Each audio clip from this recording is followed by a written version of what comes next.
Just as an aside, I'm digging through my junk pile.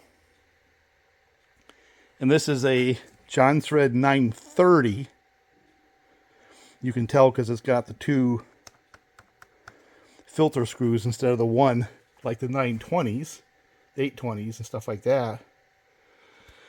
And just for kicks, I figured let me just test the compression and see if I've got good bones. Now remember, this is a stock saw. I have a hard time pulling the damn thing over. And there is more compression if I could actually pull it. And we're already at 165 pounds.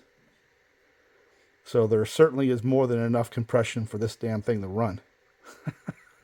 That's a stock, used, very, very dry cylinder. I didn't even put any oil in there. Jonsered 930. So what's that tell you?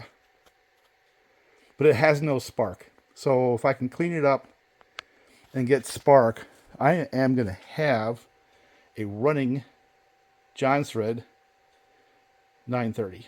Now over here is a 920 that does have spark. It's got other issues, but it has spark. So I'm going to test its compression as well. Here's the spark plug that came out of that Jonsered. No, that's not rust. It just, and you can look in the cylinder, it has that nice light tan. So it was running good when it stopped, when it got put away. And we may just simply have an ignition issue on this one. It's been sitting on my bench for a year. Bob had given it to me a couple of years back. But I think it needs to run again. I'm going to try this again. You know, I got to finish that junk pile right there. It should run. And I kind of got stopped because I had issues I had to deal with. I had to go dig a septic field and stuff like that. So, but I had built myself basically a flange. I was going to take a piece of square tubing and just for fun make a muffler for it. But and I had to helicoil out that. And but if you remember when I was doing those videos on the junk pile builds, I had found one of them that had some, I think, fairly lousy machining done. And by the way, this is the piston that came out of that cylinder. That cylinder's got some busted fins, but it makes good compression now. I put an aftermarket piston in here. And this one right here got a little dinged up when it blew up. Whatever you can see right there. But the common denominator on these saws was they had gone to a shop and they had been tweaked, right? And that one got crushed. A couple of the other ones had other issues. And the one that was blown up the worst, bearings and everything else, although it didn't take out the cases because I was able to put bearings in the cases, but the bearing went, not the cage, the bearing. The common denominator was they were all modified. So I've done this for a few years. If you've watched the channel, you probably know that.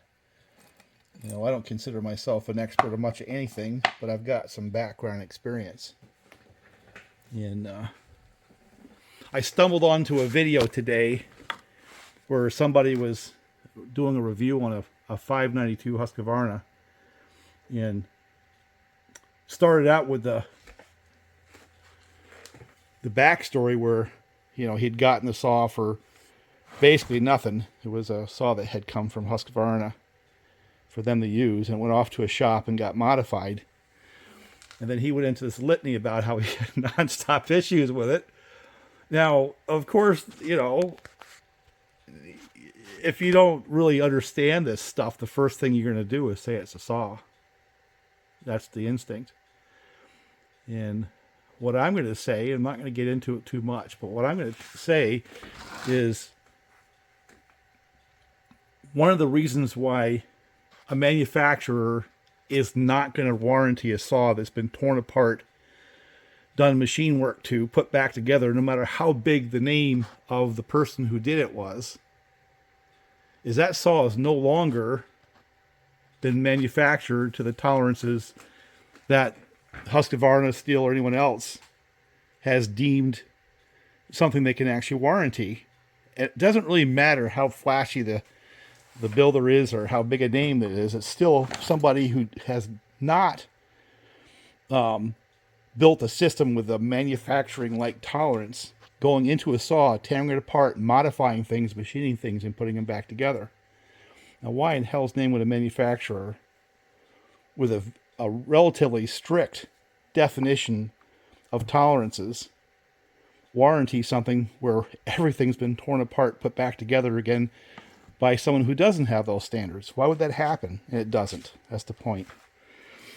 So the takeaway was, when I listened to the backstory and realized that this was a donation saw, so there's really no skin in the game. Not really. It's not like the dollars are spent.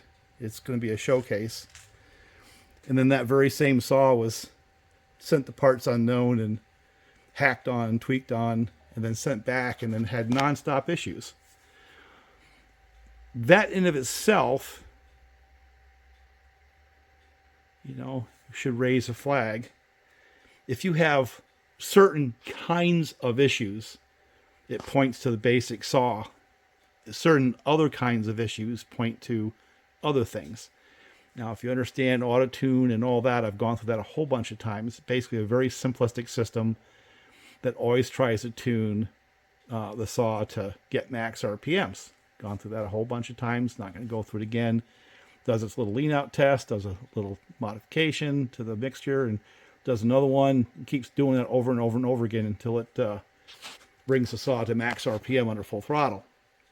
Conversely, if the system has set its standard, right? It's got the basic high and low settings to be standard, and then all of a sudden the saw has been modified where it actually, breathes differently, exhausts differently, different compression, porting for a slightly different RPM. That Autotune system is starting from a stock saw configuration, and unless it goes through an actual, what we call the field reset, it's not going to tune itself to that new configuration.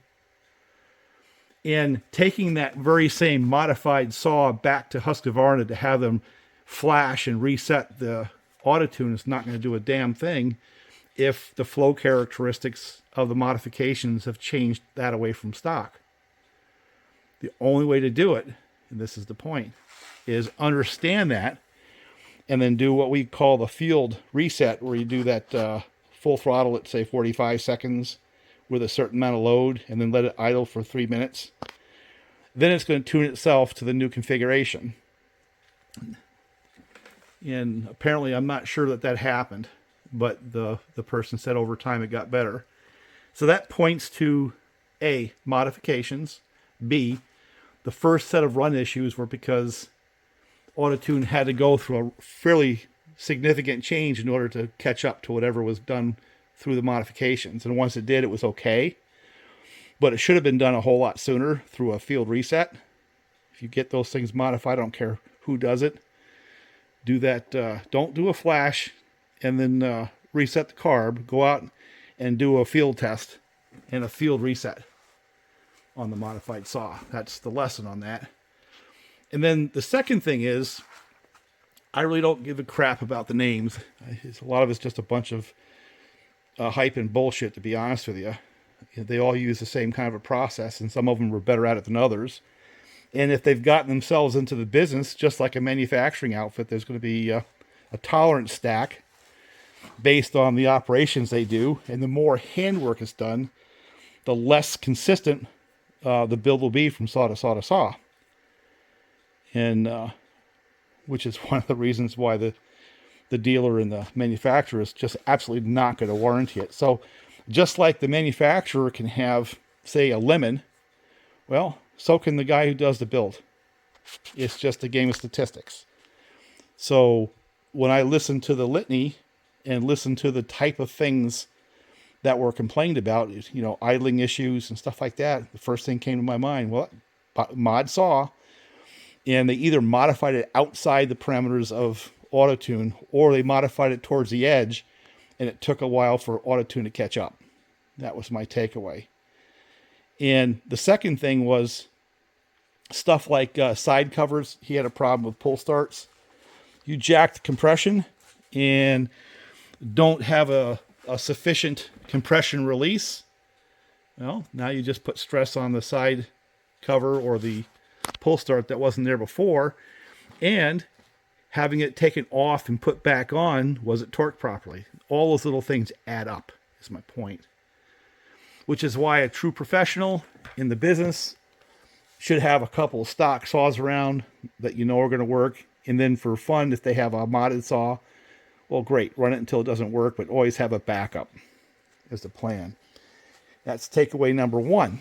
Takeaway number two, if you have an Autotune saw modified by anyone, I don't care who it is, the very first thing you do when you get it back, no matter what they say they've done, do a field reset. Number three, if the saw fails after it's been modified, don't immediately define the failure as something done by the saw manufacturer, in this case Husqvarna. 9 times out of 10, it's going to be done by something that was introduced by the saw shop. And I know that's going to get a lot of people upset, but that is the truth. And I've seen enough of it where it's no longer, in my mind, something that's a theoretical situation. I've just seen it over and over.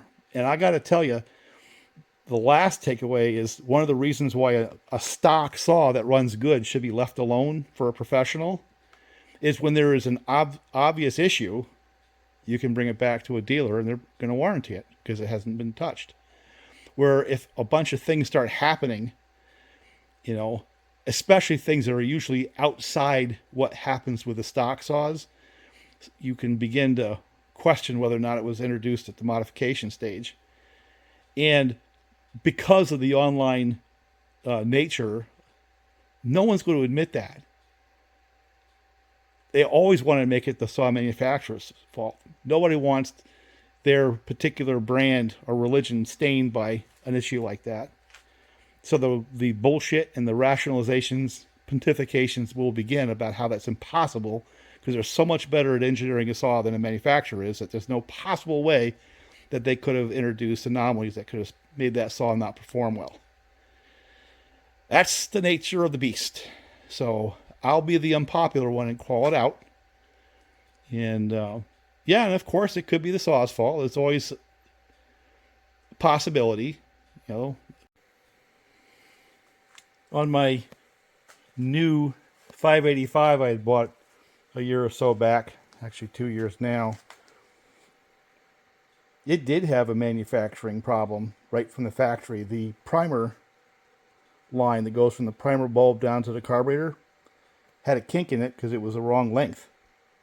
Now, they gave me a new one to put on since I was doing the work for the dealer at the time. They're no longer a dealer now. But the point is that, there's issues that can happen at the manufacturing, which is why they have a warranty. That's why they do that. That was a straight manufacturing issue from Husqvarna, which they changed. The new saws have a different line. I was able to clip the line, make mine run. The dealer was quite interested at the time. They're no longer a Husky dealer, but they were quite interested at the time of making sure it was a warranty issue. And Husky was going to back it up. Now, should that saw have gone to a builder immediately after me purchasing it, because that's what some people do, I had the same kind of issue. Huskies not want to deal with it. And the guy who's in the shop is going to swear up and down they had nothing to do with it.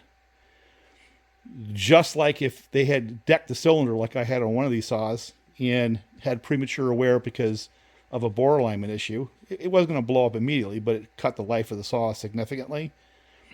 The guy who ran the saw blamed it on Husqvarna. He said, those 572s, they suck. Because no one wanted to admit that the fundamentals of that saw were altered by someone who doesn't have the ability to manufacture or machine at the same tolerance levels and the same consistency level as a true manufacturing outfit. No, it can't be them, because to admit that takes away the premise that when you send a saw to a guy who cuts on them, it's going to be better than it came from the factory. So that's the last thing. You get a modified saw, don't expect the manufacturer to warranty it, because they understand what I just told you. Once it's been torn apart, put back together, and in a shop that doesn't have the consistency of a true manufacturing outfit, the tolerance stacks, the chances of variations go up. The desire for the manufacturer to try to warranty that, because there's been so much things that have been altered, especially if you machine the cylinder, goes down. And my advice to you who listen to this is, if you ever get a person who reviews a saw that's been modified and then somehow says that the manufacturer, doesn't do a good job, you immediately recognize that that person no longer understands the process. Because the very second it goes from manufacturer to builder back to said expert, it's no longer the manufacturer who's the primary suspect when something goes wrong. Sorry, it's just a reality. And hopefully some people will read this and listen to it, or comprehend what it is I'm trying to say, because there's such an online push for modifications. It's just way, way, way overhyped. And the issues that can be introduced are not really understood. I did a couple of videos on this. That's not to say, and I'm not trying to diss the whole concept of modifying saws for fun, especially for racing. Why the heck not? It's a fun. But if you're a professional and you're running that saw to make a living, there's nothing wrong with having a mod saw. And if you happen to get one that's solid, that's great. But don't expect it to have the same level of consistency and reliability as the stock saw. It just won't. There's always anomalies. Someone's always got a story, but it's just simply statistics and math. And if they're fun, fast enough, it's worth it. It's fun. I get it. But I guess where this comes from is that sort of implied premise that when a saw fails after it's been modified, it's still the manufacturer's fault, even though they had no part of all the things that happened to that saw in between the time it came off the assembly line in a warranty capable form, went through a shop, went into the hands of a pro who used it, and it blew up prematurely or had problems. So anyway, here's my rant. Let me check the compression on this one. And after saying that, with the takeaways, again, a game of statistics. Not every shop has a propensity of putting out bad saws. Some of them have a propensity of putting out better than average saws. And not every modified saw is going to fail prematurely. And some of the designs are better than others. It's a game of statistics yet again. But what I am saying is, once you add that level of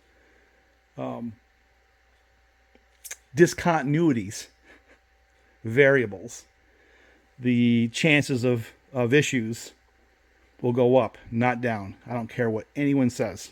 A manufactured saw to tolerances has a better chance of being reliable and consistent than one that's been modified, period.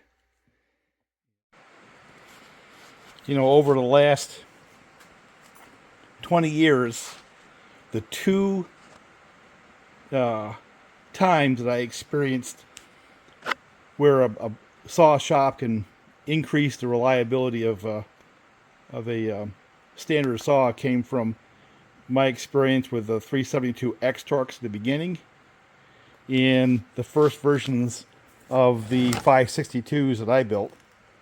And in the one case, I found by me pulling down the 372X Torx, the early ones, and replacing the nylon cage bearings with steel, the ones that I put together lasted a lot longer than their stock counterparts, because there was an issue. I'm not going to get into that one, but there was a bore alignment issue with the bearing pockets, and that introduced heat into the bearings where the nylons would cook and fail. The steel cage bearings could handle that extra heat and that extra issue, the stress, in a better way. And once Husqvarna solved the problem, the nylon cage bearings were as reliable as anything, so it was no longer something that would work. But that was a case where there was a manufacturing issue from the factory, where a saw shop that understood what the problem was could actually increase the reliability of the saw. And the other one was on the early Autotunes, the 562s in particular. I was able to get a little more life out of them. Well, actually, one was a service bolt-in by changing the K screws, and the other was by hacking up the covers to get the heat out of the saw. I did two things. I would hack the covers, and I would also do a muffler mod, not aim for power, but aim to get heat out of the saw. And the saws that I did that to, even the early ones, did outlast their stock counterparts because they came to me blown up. And after doing those modifications, they continue to run, most of them even to this day. Certainly no longer, in my view, they didn't come back blown up. But that is not typical. And that's certainly not the case with the 592. And those issues, they appeared rapidly.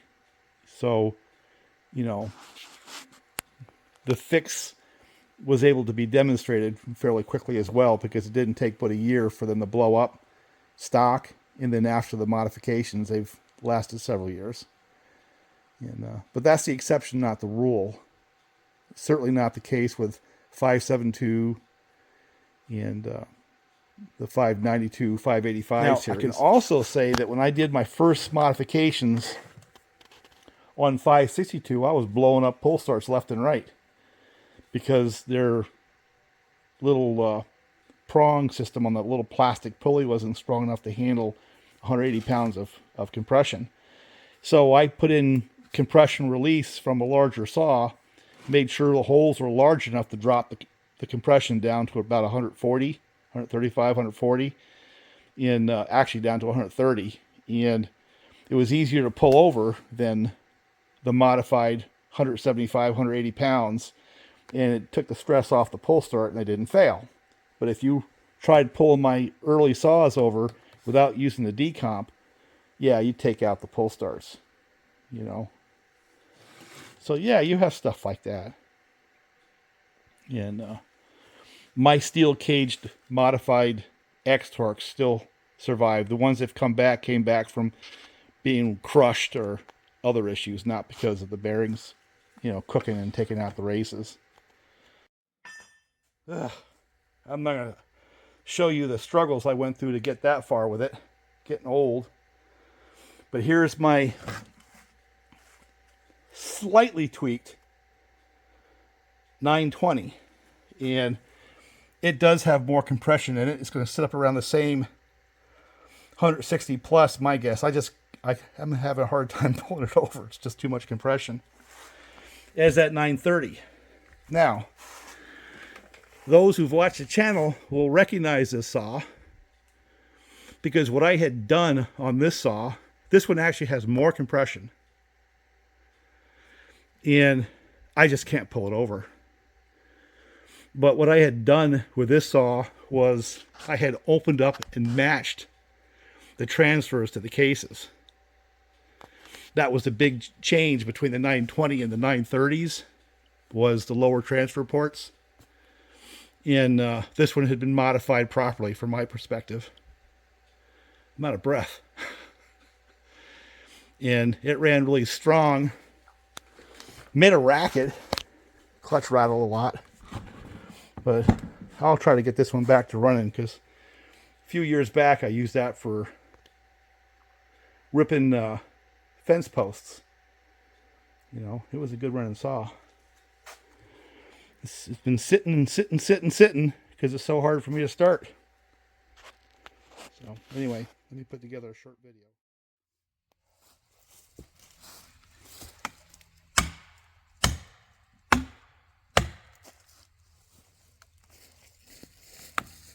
There it goes.